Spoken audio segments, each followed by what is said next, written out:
Assalamualaikum warahmatullahi wabarakatuh. Alhamdulillahirabbil alamin wal 'aqibatu lil muttaqin. Asyhadu an la ilaha illallah wahdahu la syarika lah wa asyhadu anna Muhammadan 'abduhu wa rasuluh. Allahumma shalli 'ala Muhammad wa 'ala alihi washabihi ajmain. Jamaah rahimahullah, marilah senantiasa kita bersyukur kepada Allah Subhanahu wa taala yang telah menganugerahkan demikian banyak nikmat kita semuanya, terutama tentu saja adalah teman. Mudah-mudahan kita semuanya beristiqomah dalam menunaikan nikmat iman itu, dan tentu saja kita berikan dengan amal soleh, ibadah makhluk maupun ghair makhluk, sehingga pada akhirnya nikmat iman atau iman yang ada pada diri kita itu betul-betul terpijak dalam hati sahabat kita dan kalbu kita, yang dalam kehidupan ini tentu saja tidak terlepas dari godaan yang selalu muncul.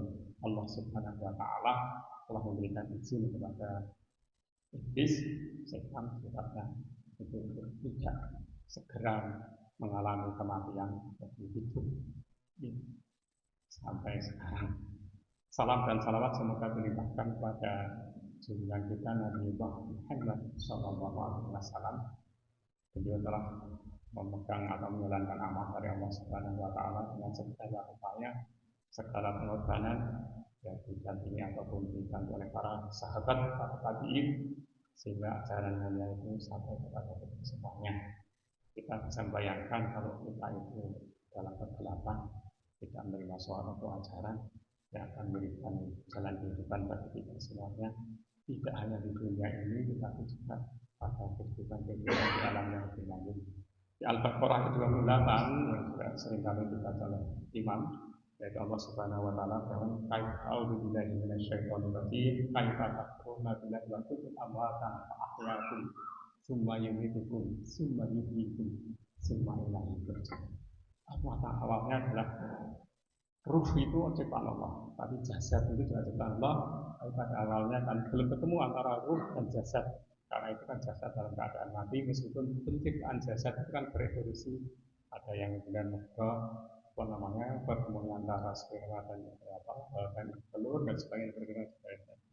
Tapi kan kemudian di ayat Al-Quran itu Allah Subhanahu wa taala, awalnya kan kalian itu mati, kemudian kami hidupkan, dan kemudian mati, dan kemudian akan harus bertanggung jawab kepada Allah Subhanahu wa taala. Nah, dengan demikian bagi kita umat Islam itu kehidupan itu berlanjut. Kalau kita sudah mengalami tahapan atau melalui tahapan mu'alaf, yaitu kita harus bertanggung jawab terhadap segala tingkah laku kita, detik demi detik, hari demi hari, bulan demi dan seterusnya. Itu sebenarnya merupakan suatu perhatian yang terus-menerus jadi lebih berani, karena setelah kita mengalami atau melewati masa mu'alaf, yaitu tahapan di mana kita akan dimintai pertanggungjawaban, itu nanti pada akhirnya kan segala sesuatu itu harus kita akan diawali oleh Allah Subhanahu wa taala. Nah, dengan demikian kehidupan dunia ini pada akhirnya kan ada hal-hal yang sifatnya evolutif, sesuatu yang terjadi akan terjadi lagi. Kalau dari segi peristiwa alam itu, waktu itu bersifat evolutif. Subuh sekarang, besok insya Allah subuh lagi. Subuh kemarin, sekarang subuh, dan sebagainya. Itu berulang-ulang karena dunia itu berputar. Dunia yang ke tempat itu berputar, karena itu yang kemudian kembali ke tempat di mana awal kita itu mulai berputar. Nah, jamaah rahimahullah, Al-Ghazali pernah di dalam dalam kitab Al-Qaeda itu menyatakan bahwa jarak terjauh itu bukan antara bumi dengan yang lainnya, dengan Mars dan sebagainya, dengan bulan. Jarak terjauh itu adalah antara waktu sekarang dan waktu yang telah kita lalui. Itu tidak akan kembali itu sesuatu. Nah, padahal kan itu terus-menerus berjalan.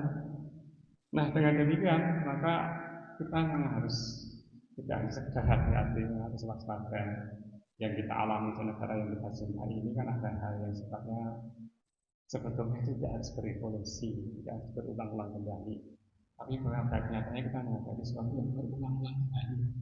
Apa itu yang baru saja kita lewati? Yaitu kalau kita akan menghadapi atau kita akan mengakhiri tahun miladiyah pada saat akhir bulan Desember, itu kan umat Islam yang selalu jadi sasaran atau pertanyaan apa yang dilakukan umat Islam terhadap peristiwa-peristiwa akhir bulan Desember dan awal bulan Januari. Itu ulang lagi. Nah, kalau kita lihat di webnya Muhammadiyah ORID, Sehingga kan kejadiannya itu sejarahnya, prolognya itu kan pada saat kan sholat kita pasti akan kan kalender kita kalender Islam itu kan berdasarkan peredaran bulan. Kalender yang umum itu kan berdasarkan peredaran matahari. Nah suatu saat itu kan nanti saya kan mungkin juga akan merasakan antara hari raya Idul Fitri dan hari raya mereka itu kan terjadi pada saat yang hampir bersamaan tanggalnya, harinya.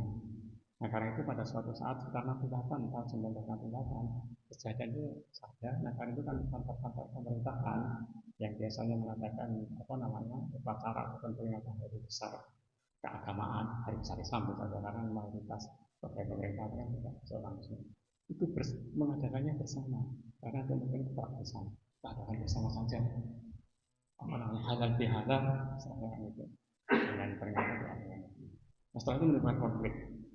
Kemudian Buya Hamka almarhum itu mengeluarkan fatwa berbasiskan deklarasi MUI itu bahwa acara kegiatan bersama dalam peringatan seperti itu haram. Itu diperdebatkan sampai sekarang. Nah sikap kita bagaimana? Sebagaimana kan paling tidak kita ingatlah ayat 28 dalam Al-Quran kita itu akan diminta pertanggungjawaban dunia itu memang tidak selalu kehidupan dia tidak selalu manis-manis saja. Kalau ingat kita bagaimana perjuangan Rasulullah itu ya enggak, lebih banyak kalau kita lihat cara manusia itu lebih banyak pahitnya dibanding manisnya. Nah kita sendiri kan sebenarnya lebih banyak manisnya dibanding pahitnya. 11 bulan kita merasakan kemanisan hidup, mungkin di akhir bulan ke-12 kita kalau tidak dengan kekuatan iman, tidak dengan semangat yang tinggi, itu kan merasakan kepahitan dan kehidupan.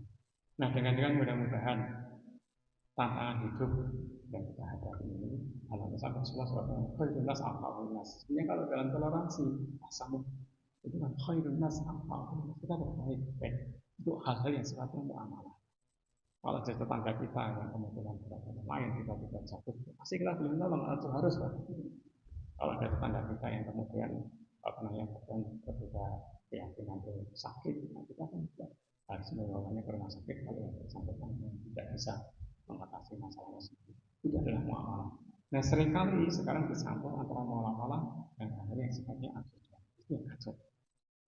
Mungkin kenyataannya mereka yang di luar Islam itu soal akidah itu lunak sekali. Jadi tafsir akidah mereka itu yang pertama adalah hukum damai. Soal tafsiran kita kan kalau kita kaji, kalau mau ngaji atau kita tadi info di internet dengan akidah mereka itu sebenarnya perkembangan dari pemikiran mereka sendiri. Akidah kita tidak, akidah kita sudah fix, Al-Quran dan semuanya.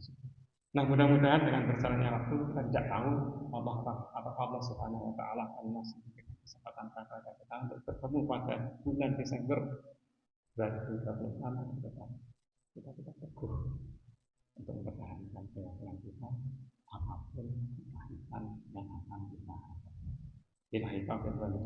Wassalamualaikum warahmatullahi wabarakatuh.